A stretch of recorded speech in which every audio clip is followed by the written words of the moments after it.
Bom, nós começamos então com a apresentação do trabalho do Gustavo Soares. O Gustavo, que é psicanalista, membro pleno do Centro de Estudos Psicanalíticos de Porto Alegre e também membro da Sociedade Psicanalítica de Porto Alegre. Gustavo, a palavra está contigo. Bom, em primeiro lugar, muito obrigado, Morgana. Eu queria iniciar agradecendo a Grace, a oportunidade, a diretoria científica, né, pelo convite, pelo desafio, né, e, ao mesmo tempo, a cumprimentar a Denise, por tudo que vocês estão fazendo em relação ao CEP. Tá? Publicamente, poder agradecer a vocês, porque fazer tudo isso online, eu não queria estar na pele de vocês, tá? Então é muito difícil, vocês estão fazendo muito bem, estão levando o CEP muito adiante nesse sentido. Então, parabéns para vocês, tá? Eu queria que a gente pudesse conversar um pouco como se fosse um seminário, tá? Uma coisa mais, porque eu vi ontem, né, a apresentação, menos formal, que a gente pudesse conversar um pouco. Tanto que eu vou começar comentando da minha satisfação pelo formato que teve, porque o formato que está tendo aqui começa com Freud, segue com Ferenczi, segue com Melanie, segue com Winnicott, segue com Lacan. Claro que aí eu disse, poderia ter botado o Bion também, mas enfim, né? Eu acho que isso é mais ou menos não, é o que a gente oferece na formação analítica do CEP. Né? Assim, estudando todos esses pilares, né? Assim, começando inclusive com Freud e Klein, né? E aí eu fico mais feliz ainda porque nós já decidimos, né, assim, que Klein no CEP, nos seminários, vai ser consecutivo, tá? Vai estar no segundo ano e no terceiro ano. Então isso para mim também foi uma grande satisfação. Decidimos isso esse mês, né? Assim, uma decisão muito importante para a instituição. Né? Então seguimos mais ou menos esse modelo. Né? Eu vou começar com uma citação de Bion em relação à questão da pulsão de morte mais ligada ao impulso destrutivo. Né? Eu vou começar porque eu já falei para vocês isso. Foi em meados de março, né? Eu estava lendo uma das conferências do Bion, uma coisa que eu tenho feito muito sistematicamente. Eu abro uma conferência e vou ler, né? Sempre que eu tenho tempo. E sabe que eu fiquei muito surpreso quando eu estava lendo a conferência e tinha o seguinte parágrafo, onde ele diz assim: somos animais extremamente perigosos. De todos os animais ferozes que habitam a Terra, o ser humano conseguiu matar todos os seus rivais, exceto o vírus.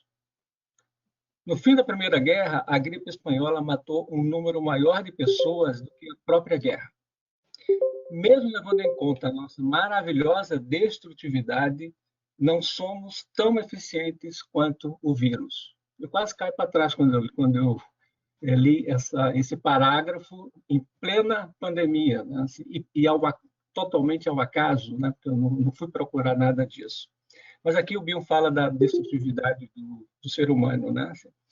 Ele ainda escreve nesse mesmo parágrafo assim, que nós estamos preocupados com impulsos poderosos que são tudo menos civilizados. Assassinato, ódio, amor e rivalidade, que habitam o ser humano no encontro analítico. Né? Então, temos que ser sensíveis e estar conscientes da poderosa natureza emocional dos dois objetos na mesma sala e ao mesmo tempo. Então, nós temos que dar conta que nós temos isso dentro da gente. Quando eu comecei a estudar as ideias da Melanie, grande parte delas, inclusive no CEP, né, assim, nós não tínhamos muitos trabalhos sobre a Melanie. Né, assim, nós não tinha, eu comecei a estudar a Melanie, a gente estudava basicamente por tópicos e por temáticas. Né?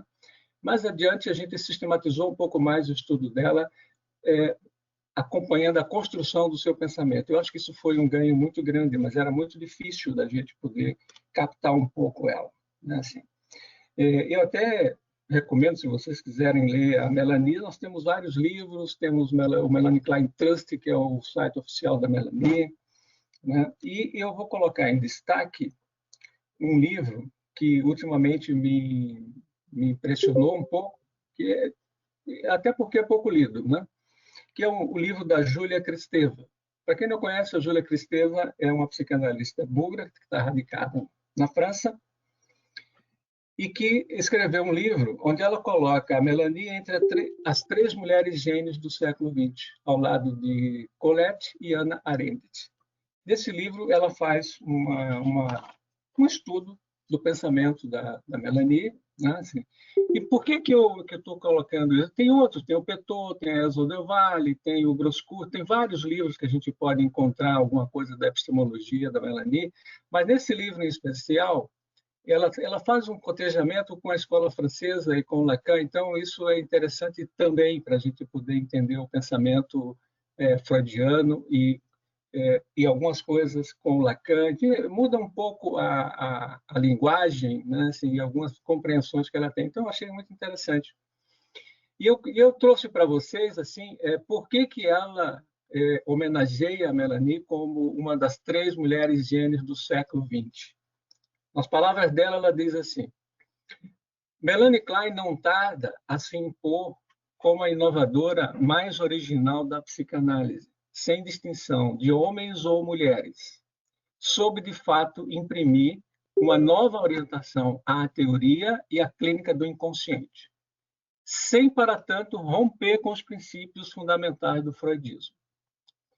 Sua obra clínica e teórica é menos um texto canônico do que o desenvolvimento de uma poderosa intuição prática que, após dolorosas controvérsias, suscitou os desdobramentos mais fecundos de quem se vangloria hoje a psicanálise moderna, em especial a britânica. Acrescenta ainda: Melanie Klein e Hannah Arendt ambas se interessam pelo objeto e pelo vínculo. Se preocupam com a destruição do pensamento. Um mal para Arendt, uma psicose para Klein. E rejeitam o raciocínio linear.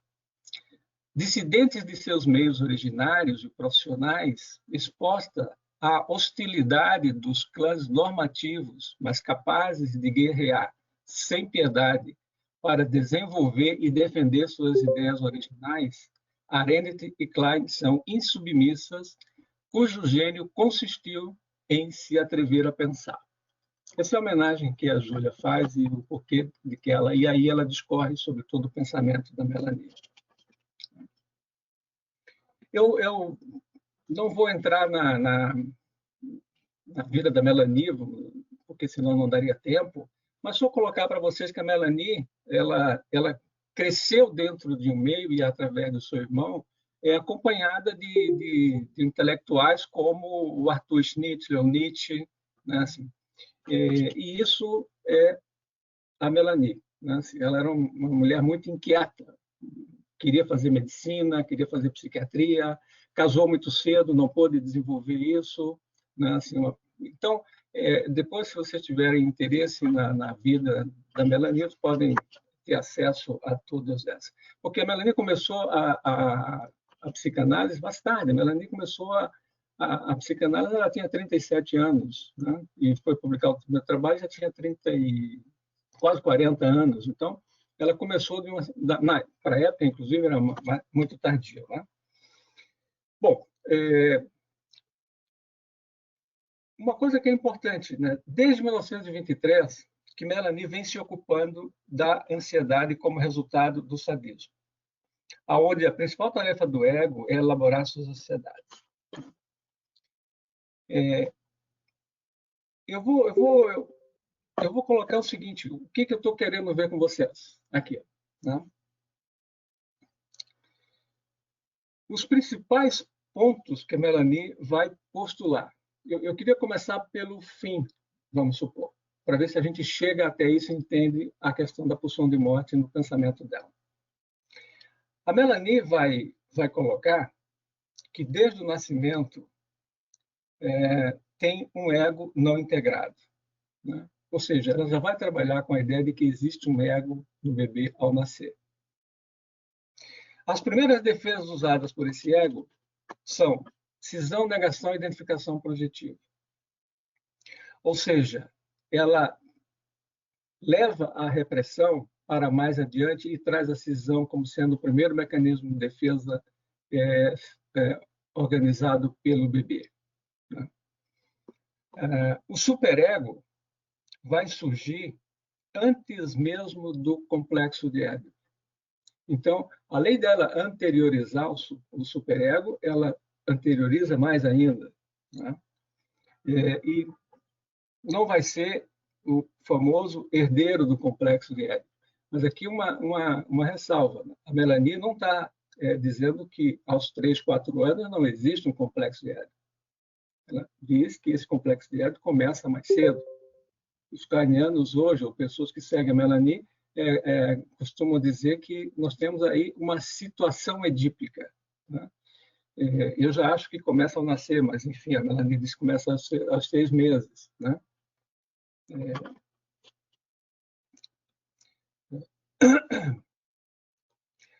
Tem uma coisa que é importante, isso aí é uma contribuição, a meu ver, da Kristeva. Ela recoloca, ou ela coloca a mãe com mais ênfase no triângulo edípico. E aqui ela diz que ela é inovadora quando fala do matricídio. Se nós falamos de parricídio, nós precisamos, com a Melanie, falar de matricídio, né? Os impulsos destrutivos em relação à mãe, que não é mencionado, não é muito falado, né? Assim, isso é uma inovação que ela atribui à Melanie, né? Ou seja, introduz ainda a ideia de posição em relação ao desenvolvimento emocional, propõe a posição esquizoparanoide e a posição depressiva. Com isso, ela cria um mundo interno, né, assim, que é equivalente ao mundo externo, cria a fantasia inconsciente. Eu ia deixar para... Talvez fale mais adiante, mas a ideia de fantasia inconsciente é fundamental para a Melanie.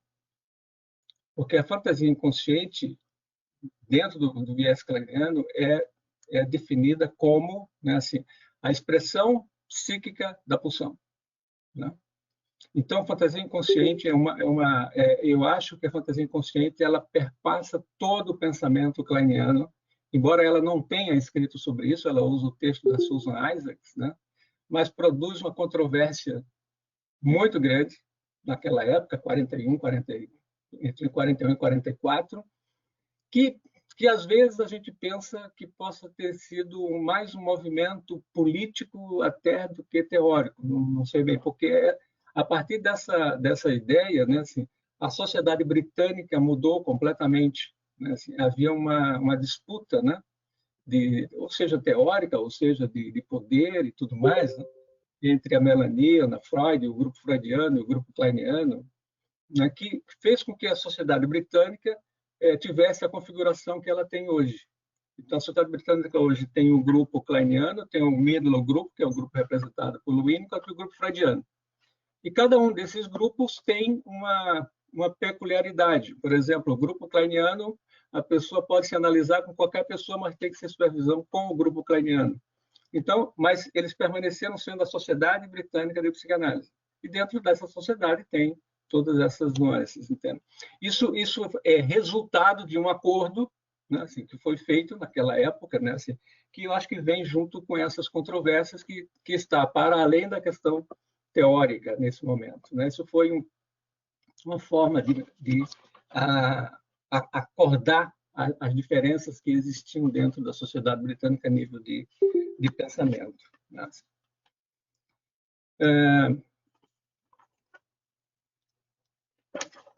Em relação vocês pensam que eu não falei de pulsão de vida e pulsão de morte, né? Assim, mas em relação à pulsão de vida e à pulsão de morte, e isso é uma coisa que eu estou colocando para vocês, assim, quando eu falo pulsão de vida e pulsão de morte, eu não consigo falar só de pulsão de morte, A Grace falou, olha, para falar sobre pulsão de morte, para mim são indissociáveis uma da outra. Entendo assim. Então, se eu penso em pulsão de morte, eu penso em pulsão de vida e vice-versa.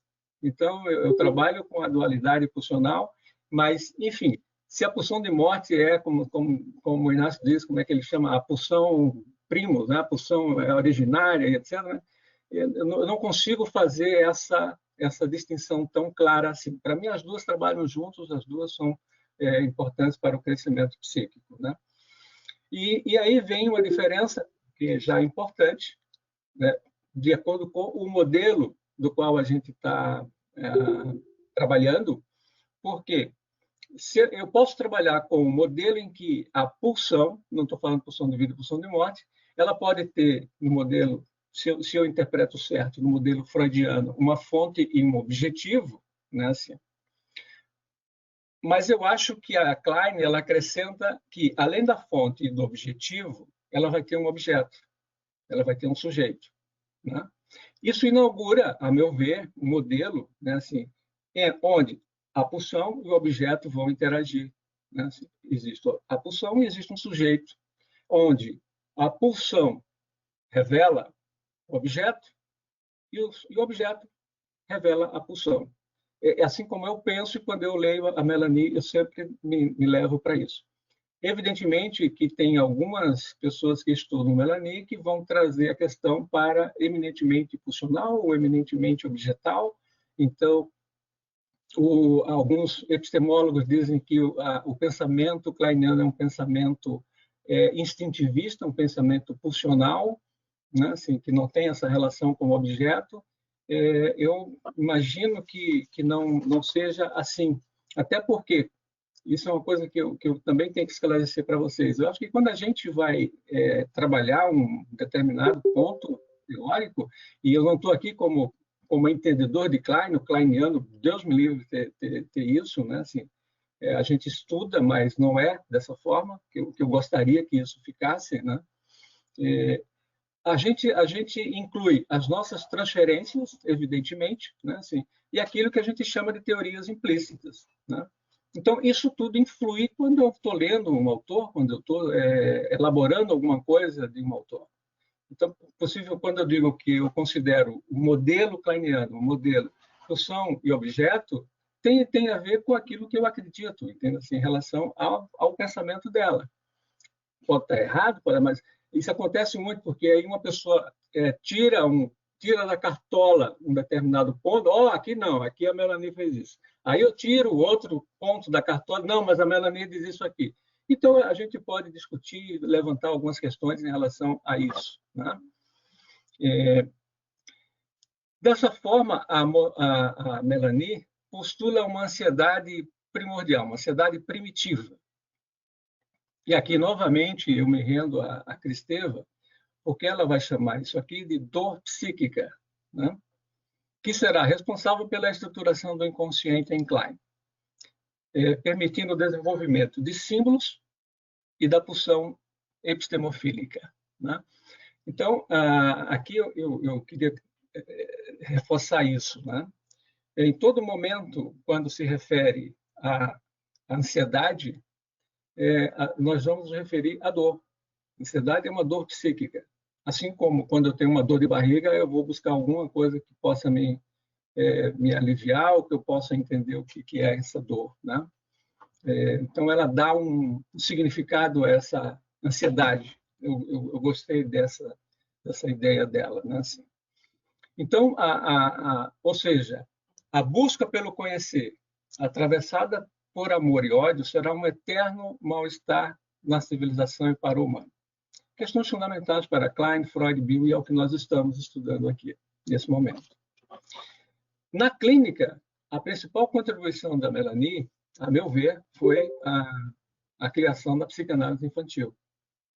Melanie é a criadora da psicanálise infantil através do brincar. Que, aliás, aqui os psicanalistas da infância, eu tenho a impressão que nós estamos em 2020, né? Vai fazer quase 100 anos, eu acho, né? Daqui a pouco tem que se fazer alguma comemoração que foi criada a psicanálise infantil, né? ou mais. Então, isso, para mim, foi talvez uma das maiores contribuições da Melanie à psicanálise. Né? Assim, nós temos uma psicanálise para o adulto, para qualquer outra coisa, e nós temos uma psicanálise infantil que foi criada e desenvolvida pela Melanie, e daí os vértices, os desdobramentos seguintes acerca dessa psicanálise. Mas a gente tem que poder dizer que foi ela que criou a psicanálise infantil, né? Tal qual o modelo da psicanálise, né? Assim, através do brincar.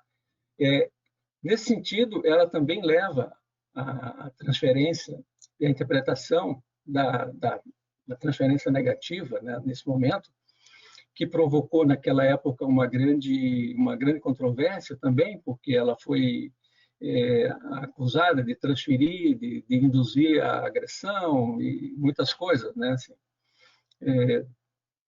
evidentemente, uma briga entre ela e Ana Freud, né? Assim, uma discussão entre ela e Ana Freud que veio resultar também, porque ambas trabalhavam com a infância, né? com a criança. Né? Então, tem essa diferença nesse momento. Né?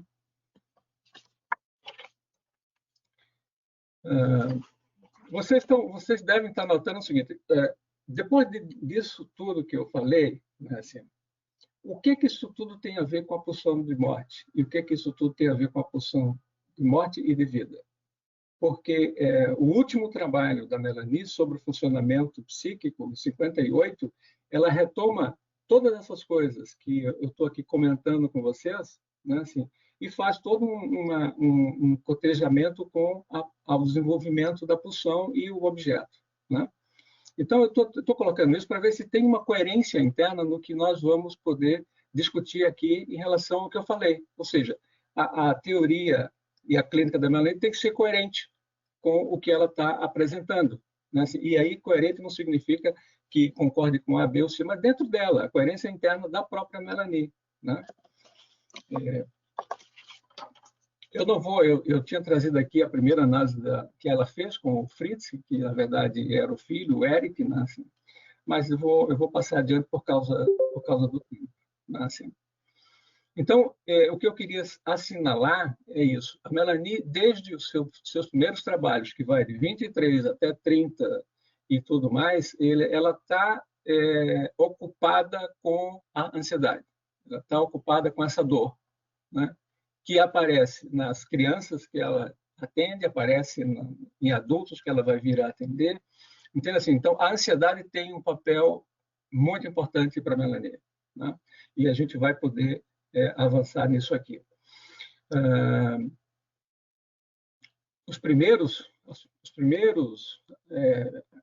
crianças que a procuraram tinham uma inibição, né? E a inibição, né, era gerada por uma ansiedade represada. A Melanie usava o recalque como mecanismo importante. E veja bem, naquela época, né, assim, a Melanie já era muito inquieta, porque o primeiro paciente dela, que foi o filho, né, e outros, ela estava preocupada com o modelo educacional da Inglaterra, né, assim, entendendo que a repressão estava inibindo demais o aprendizado e o conhecimento. Então, também isso é uma coisa importante. O conhecer e a pulsão epistemofílica para a Melanie era muito cara, embora ao longo da obra dela ela não vai se debruçar disso. O Bion vai falar um pouco mais sobre essa questão. Mas vamos lá. No artigo dela, Estágios Iniciais do Conflito Edipiano e da Formação do Superego, ela se refere ao sadismo oral. Então, voltando aqui à questão da pulsão de morte. Como anormalmente aumentado.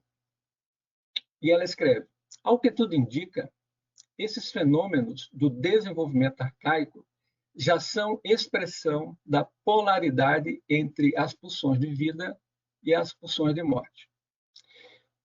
A gente considera que aqui talvez seja a primeira vez e a primeira menção que a Melanie faz à pulsão de morte e à pulsão de vida. Como o que vai produzir, né, assim, alguma coisa tipo ansiedade. Doravante, isso aqui vai seguir o pensamento dela. Sendo assim, e até no mesmo texto, ela diz: o que inicia a formação do superego e governa seus estados mais remotos são os impulsos destrutivos e a ansiedade por eles despertada. Então, você veja, ela não diz que a pulsão de morte é responsável pelo impulso destrutivo, mas ela fala que há uma polaridade entre as pulsões de vida e pulsão de morte, e que existe impulso destrutivo, e aí aqui ela vai se debruçar sobre duas coisas que é importante: a formação do superego e o complexo de Édipo. Então, durante todo esse período, até 46, mais ou menos, ela está debruçada em poder. Por quê? Porque ela quer chegar naquilo que eu acho que eu comentei com vocês que é muito importante, que é a posição depressiva. Então, ela está indo, né, na direção de poder contextualizar e definir a posição depressiva. E aí vai acompanhando a formação do superego e acompanhando o complexo de Édipo, que ela está propondo que é anterior, mas ela precisa circunstanciar, ela precisa tornar coerente o pensamento dela em relação a isso. Né? Quando ela atende criança, ela observa que uma criança de 2, 3 anos tem toda a rivalidade, ela diz, mas tem alguma coisa aqui que eu preciso investigar mais. Então, em 32 ainda, na técnica da análise de criança pequena, ela traz alguns casos, como o do Peter, que é um menino de 3 anos, inibido, de difícil acesso, muito apegado à mãe, a Trude, também de 3 anos, com uma agressividade e destruição dos objetos na sala de análise. Né? E ela vai, além de interpretar o jogo, a transferência negativa, e é aqui que começa uma primeira... desencadeia, né, na verdade, aquela controvérsia que eu falei. Né? O que ela está buscando aqui? Ela visava a ansiedade que se expressava na agressividade, buscando a pulsão de morte represada, bem, represada, ela não fala em cisão aqui ainda, represada, e dessa forma liberar o pensamento, ou até diria, o pensar, abrindo caminho para a pulsão epistemofílica, para o conhecer, e formando símbolos e, consequentemente, a sublimação.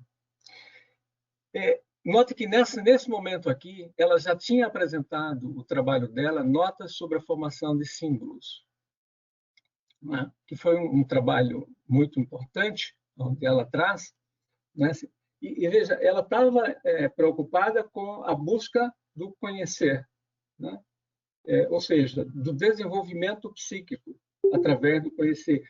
E até posso antecipar mais também, porque isso eu vou estudar mais em bio, do pensar, do aparelho de pensar, né? Que ela não vai focar, mas ela está aqui quando ela fala da pulsão de morte como gerando uma ansiedade, e essa ansiedade, ou agressividade, aqui ela está falando de agressividade, esqueçam que é pulsão de morte, assim,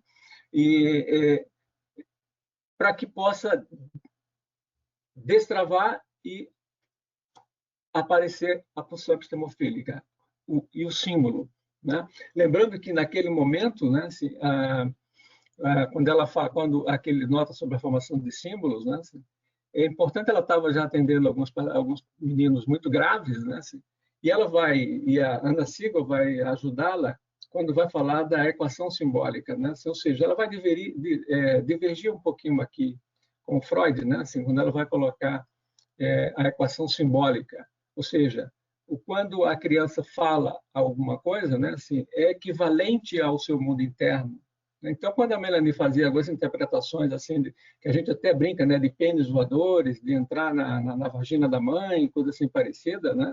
Ela está falando com a criança da forma como ele sentia aquilo. Aquilo era como se fosse o mundo externo dele colocado na sala de análise. Então, por isso aquela linguagem grotesca, algumas coisas, algumas interpretações que a gente achava que era horrível, mas a Melanie estava de acordo com o que ela estava imaginando que acontecia. Aquilo não havia ainda se transformado num símbolo.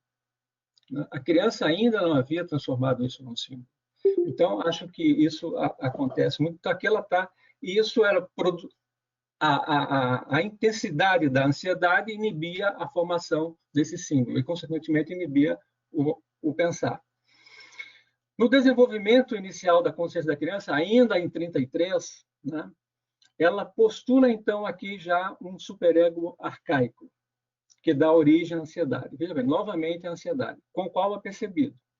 E aí ela escreve: O perigo de ser destruído por essa pulsão de agressão estabelece, na minha opinião, na dela, né, uma tensão excessiva dentro do ego, de novo, percebida como ansiedade. E ainda crescendo. Ocorre, então, uma divisão no id, ou seja, nos níveis passionais da psique, através da qual uma parte de impulsos passionais é dirigida contra a outra. A violência excessiva do superego é vista, então, como resultado das pulsões destrutivas aliadas a impulsos libidinais. Então, a origem dessa ansiedade está ligado ao conflito pulsional das destrutivas e libidinais. Entende?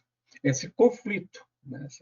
E aqui ela está tentando entender a formação do superego.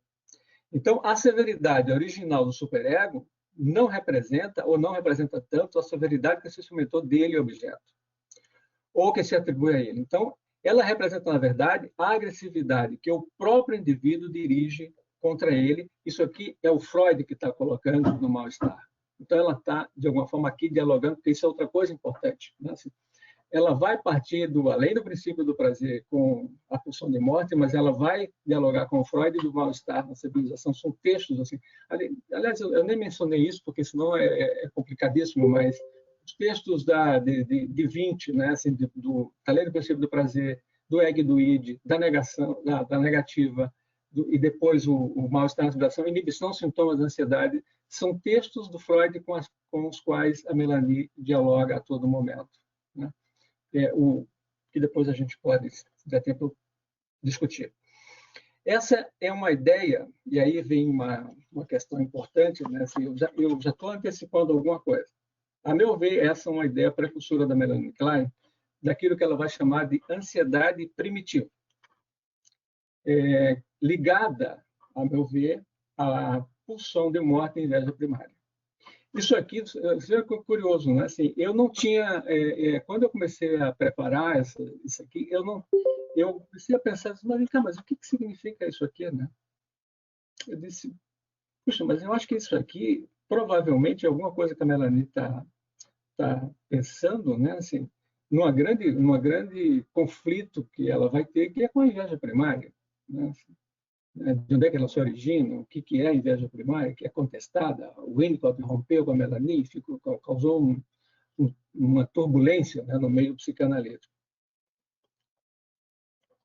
A ansiedade, então, novamente, a gente vai voltar a isso aqui, assume uma importância fundamental no pensamento da Melanie, pois aparece como sintoma inicial e só se torna visível através das defesas. Eu vou correr porque eu já vi que o tempo está... Em Notas sobre o Mecanismo dos Esquizoides, que é um dos textos mais importantes da Melanie, né? Nós já passamos para 46, ela vai, então, poder descrever a posição esquizoparanoide, ela situa a posição esquizoparanoide, e ela diz, considero que a ansiedade surge da pulsão de morte dentro do organismo, e é sentida como medo de aniquilamento e toma a forma de medo de perseguição.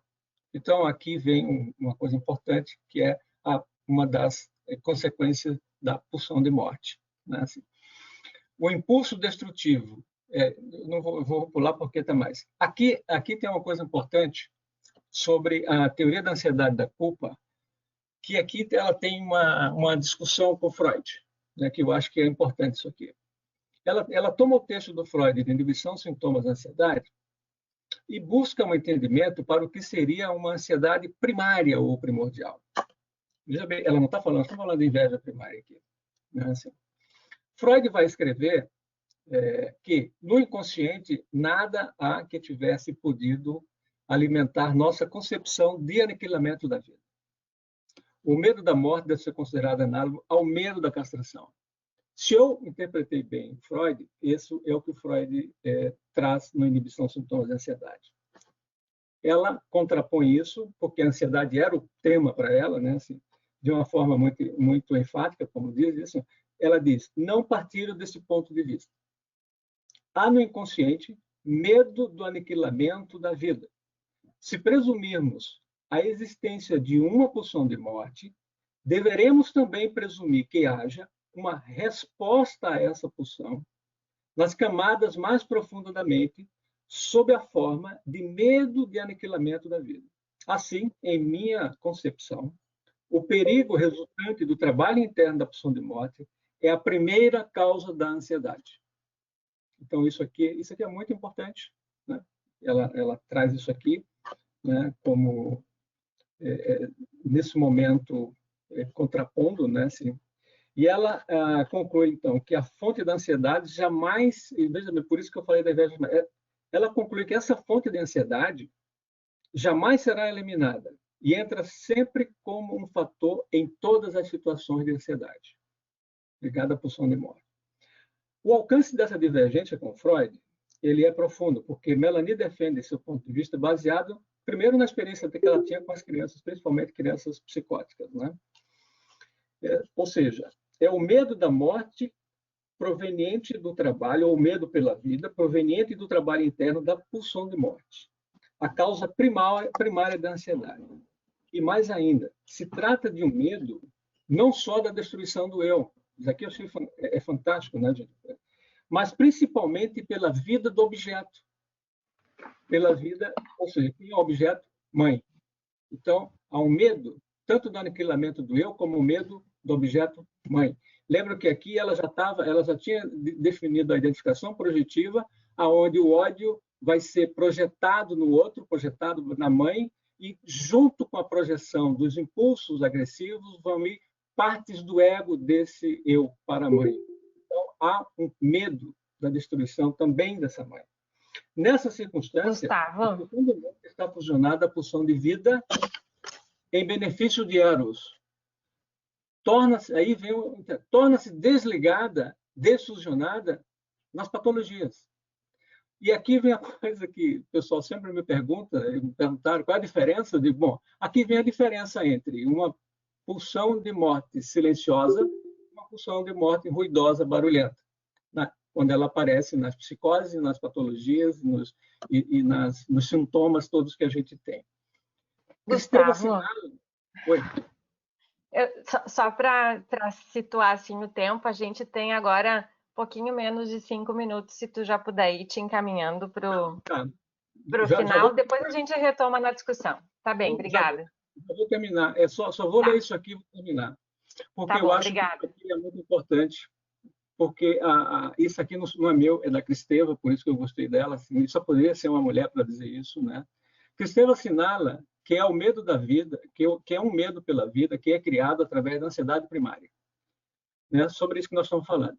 Seria o sujeito mulher que se exprime aqui solidária com a psicanalista atenta às psicoses? Aquela que não tem medo de considerar a morte, porque tem medo pela vida que dá, e encara de frente os perigos de aniquilamento que pesam sobre essa vida ab initio. E aqui ela aproxima novamente Klein e Hannah Arendt, ambas preocupadas com o cuidado com a vida, que passa pela auscultação e pelo acompanhamento do que a ameaça.